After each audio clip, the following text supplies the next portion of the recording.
Jaalalaan oollee bulla jibbaan irraa suceeku Oromoon nagaa malee tuqaaf tuttuqaan beeku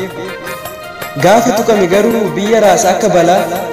roorroo mataarra jetee awwaaratti dabala citee ciccita malee hin kennu lafa abbaa isaa dirree gubbatti baasee reeffa diinaara raasa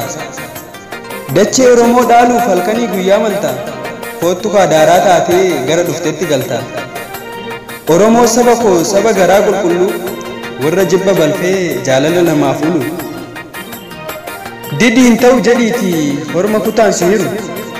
firri kee hidhaa galee ormi siif na'u hin jiru harreen kalee ergaa barte gola hormaa keessa gulufte gaarummaa fi miti qomoo kutaan si qooduu dhufte inni kalee nuuf firaa har'a immoo nuun oode inni garaaf jiraata isa eegin koode rakkoo kaleessaa sanuu tokkummaan keessa lufne akka salphattii miti aarsaa hedduun as dhufne akka allaanduu lagaa hunduu akka sirraasne tokkummaa qofa cimsi beekamaadha silaa gandummaan akka gaara nun baasne